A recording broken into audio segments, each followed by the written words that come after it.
नमस्कार दोस्तों। अब हम लोग चैप्टर सेकंड कर रहे थे ग्लोब, जिसमें से हम लोगों ने अक्षांश और अक्षांश पढ़ लिया था। अब इसके आगे देशांतर है, अब उसको पढ़ते हैं। जहाँ से ख़त्म किया था वहीं से उसके आगे से शुरू करते हैं। देशांतर क्या है? किसी स्थान की स्थिति को बताने के लिए उस स्थान के अक्षांश के अतिरिक्त कुछ और जानकारियों की आवश्यकता भी होती है। आप देख सकते हैं कि प्रशांत महासागर की स्थिति टोंगा द्वीप एवं हिंद महासागर के में स्थित मॉरिशस द्वीप एक अक्षांश पर स्थित है। उनकी सही स्थिति जानने के लिए यह पता करना होगा कि उत्तर ध्रुव को दक्षिण ध्रुव से जोड़ने वाली संदर्भ रेखा पूर्व या पश्चिम की ओर इन स्थानों की दूरी कितनी है। इन संदर्भ रेखाओं को देशांतरी यामोत्तर कहते हैं तथा उनके बीच की दूरी को देशांतरों के अंशों में मापा जाता है। प्रत्येक अंश की मिनट को सेकंड में विभाजित किया जाता है। ये अर्धवृत्त है तथा उनके बीच की दूरी ध्रुवों की तरफ बढ़ने पर घटती जाती है। यहाँ से क्वेश्चन बनता है कि ध्रुवों की तरफ आने पर जो ध्रुवों की दूरी मतलब ध्रुवों की तरफ आने पर जो उसमें क्या होती है, ध्रुवों की तरफ बढ़ती है या घटती है? तो आने पर क्या होती है? घटती है। ध्रुवों पर शून्य हो जाती है। जहाँ सभी देशांतरी यामोत्तर आपस में मिलती है, अक्षांश रेखाओं से भिन्न सभी देशांतरी यामोत्तरों की लंबाई समान होती है, इसलिए इसे सिर्फ मुख्य संख्याओं में व्यक्त करना कठिन था। तब सभी देशों ने निश्चय किया कि ग्रीनिच, जहां ब्रिटिश राज की वेधशाला स्थित है, से गुजरने वाली यामोत्तर से पूर्व पश्चिम की ओर गिनती शुरू की जाए। इसे यामोत्तर का प्रमुख यामोत्तर कहते हैं। इसका मान 0 देशांतर है। यहाँ से हम 180 पूर्व और 180 पश्चिम की गणना करते हैं। प्रमुख यामोत्तर तथा 180 यामोत्तर मिलकर पृथ्वी को 2 समान भागों में पूर्वी गोलार्ध और पश्चिमी गोलार्ध में विभक्त करती है। इसलिए किसी स्थान के देशांतर में आगे पूर्व के लिए अक्षर पू और पश्चिम के लिए अक्षर पा का प्रयोग करते हैं। जैसे कि अपने पीछे पढ़ा है, ऊपर पढ़ा था कि उत्तर के लिए उ और दक्षिण के लिए दा का प्रयोग करते हैं। उसी तरह यह जानना रोचक है कि 180 पूर्व और 180 पश्चिम यामोत्तर एक ही रेखा पर स्थित है। यह ग्लोब पर अक्षांश रेखाओं एवं देशांतरी यामोत्तर के द्वारा बनी ग्रिड को देखो। अगर आपको किसी स्थान के अक्षांश एवं देशांतर की सही जानकारी हो तो ग्लोब पर आप उस स्थान का पता आसानी से लगा सकते हैं। उदाहरण के लिए असम में धुबरी 26 डिग्री उत्तरी अक्षांश तथा 90 डिग्री पूर्व देशांतर पर स्थित है। अब उस बिंदु को देखें जहां से दोनों रेखाएं एक दूसरे को काटती हैं। यह बिंदु धुबरी की सही स्थिति होगा। इसको समझने के लिए कागज में समान दूरी की 36 ऊर्ध्वाधर रेखाएं खींचिए। ऊर्ध्वाधर रेखाओं की संख्या 1, 2, 3, 4 से 36 का ख ग घ अंगा अक्षरों को व्यक्त कीजिए। जिस बिंदु में ऊर्ध्वाधर और क्षैतिज रेखा एक दूसरे को काटती है उसे छोटे वृत्त में खींचिए। इन छोटे वृत्तों को आबा, सादा तथा धा के नामों से व्यक्त कीजिए। मान लीजिए ऊर्ध्वाधर रेखा पूर्व देशांतर और क्षैतिज रेखा उत्तरी देशांतर में व्यक्त करती हैं। इसको समझ लीजिए पहले आप लोग।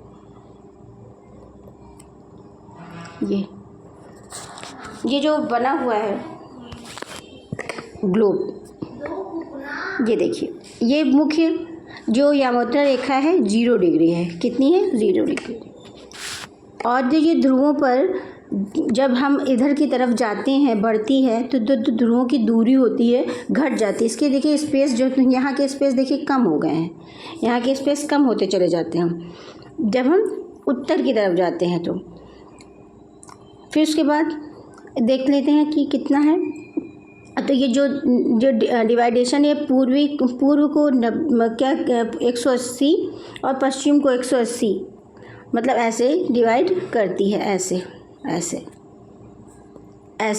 है ये ऐसे बनता है, ऐसे ही तो काट है, ये तो अक्षांश रेखाएं हैं। और जो ऐसे ऐसे रेखाएं होती हैं, जो ऐसे, एक मिनट, जो ये रेखाएं हैं, यही रेखाएं तो हमारी देशांतर रेखाएं हैं, ये देशांतर रेखाएं होती हैं। अब ये देख लीजिए कैसे हैं, सब कुछ इसमें लिखा हुआ। देखो 80 डिग्री उत्तर में, और ये है उत्तरी ध्रुव। ये उत्तरी ध्रुव एकदम छिप जाता है, दिखाई नहीं देता है। ये देखिए विषुवत रेखा यहाँ पे है 0 डिग्री पे, ये उत्तरी, ये दक्षिणी, फिर 40 डिग्री दक्षिणी, 40 डिग्री उत्तरी, 60 डिग्री उत्तरी, और यहाँ पे 80, फिर 80 के बाद यहाँ पे ये 80 हो गया। 80 के बाद यहाँ पे आ जाने पर 1 ये ध्रुवों पे, ये मेन ध्रुव यहाँ पे आ जाती है, यहाँ पे 90 डिग्री पूर्वी, 90 डिग्री पश्चिमी। अब देख लेते हैं हम लोग इसको। अब ये देखिए यहाँ पे दिया गया है, हम इसको छोटा करके दिखा देते हैं आपको।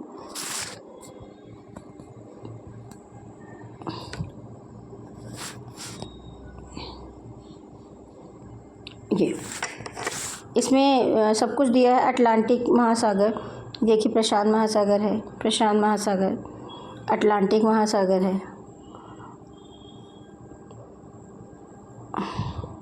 इससे भी क्वेश्चन बनते हैं आप लोगों के, तभी हम दिखा रहे हैं, तभी करवा रहे हैं। ये हिंद महासागर, प्रशांत महासागर, ग्रीनलैंड, इससे भी क्वेश्चन थोड़े बहुत बन जाते हैं। इसको एक बार आप लोग देख सकते हैं। इसके बाद आ जाते हैं हम लोग, ये इससे भी क्वेश्चन बनते हैं, पूछा जाता है। समय को मापने का सबसे अच्छा साधन पृथ्वी, चंद्रमा और ग्रहों की गति है। सूर्योदय एवं सूर्यास्त प्रतिदिन होता है, अतः स्वाभाविक ही यह पूरे विश्व में समय निर्धारण का सबसे अच्छा साधन है। स्थानीय समय का अनुमान सूर्य के द्वारा बनने वाली परछाई से लगाया जा सकता है।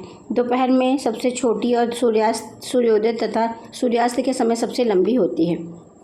ग्रीनिच पर स्थित प्रमुख यामोत्तर पर सूर्य जिस समय आकाश के सबसे ऊंचे बिंदु पर होगा, उस समय यामोत्तर पर स्थित या सभी स्थानों पर दोपहर होगी। ये सबसे कहते हैं, सूर्य सर्व के ऊपर आता है तो सबसे अधिक मतलब 12 बजे करीब वो, तो उस पता चल जाता है कि 12 बज गया है। इससे टाइम का भी निर्धारण किया जाता है। पृथ्वी पश्चिम से पूर्व की ओर चक्कर लगाती है, अतः ये स्थान ग्रीनिच के पूर्व में उनका समय ग्रीनिच समय के से आगे होगा, तथा पश्चिम में है उनका समय पीछे होगा। समय के अंतर की दर की गणना निम्नलिखित विधि से की जा सकती है। पृथ्वी लगभग 24 घंटे में अपने अक्ष पर 360 घूम जाती है, अर्थात 1 घंटे में 15 सेकेंड, 4 मिनट में 1 डिग्री सेकेंड। इस प्रकार जब ग्रीनिच में दोपहर के 12 बजते हैं, तब ग्रीनिच से 15 डिग्री पूर्व में समय होगा 15 होगा, यानी कि 60 मिनट हो जाएंगे। 15 को जब 4 से डिवाइड करेंगे तो मल्टीप्लाई करते हैं तो 60 आ जाता है। इसके बाद आ जाते हैं ग्रीनिच के समय 1 घंटा आगे, तथा अर्थात दोपहर में 1 बजा होगा, अर्थात ग्रीनिच 15 घंटे पश्चिम के समय ग्रीनिच के समय से 1 घंटे पीछे होगा। वहाँ सुबह के 11 बजे होंगे। ग्रीनिच के समय दोपहर में 12 बजे है, तो उस पर समय 180 के मध्य रात्रि होगी। उस किसी समय पर जब सूर्य आकाश में सबसे उच्चतम बिंदु पर होता है दोपहर में, यह समय घड़ी में 12 बजते हैं। इस प्रकार घड़ी के द्वारा से दिखाया जाता है कि यह स्थान का स्थानीय समय है। आप देख सकते हैं कि देशांतरी यामोत्तर में सभी रेखाओं का स्थानीय मान समय है। अब इसके बाद आ जाते हैं अलग अलग यामोत्तर स्थित में स्थानों के स्थानीय समय में अंतर बताया गया है। अंतर होता है, उदाहरण के लिए बहुत से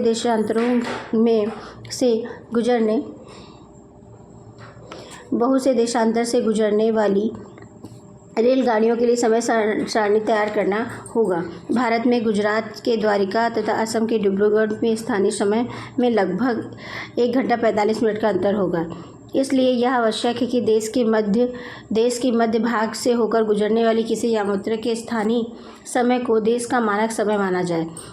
इस यामोत्तर रेखा के स्थानीय समय को पूरे देश का मानक माना जाता है। भारत के 182 पूर्व को मानक यामोत्तर माना गया है। इस यामोत्तर के स्थानीय समय को पूरे देश का मानक समय माना जाता है। इसे भारतीय मानक समय के नाम से भी जाना जाता है।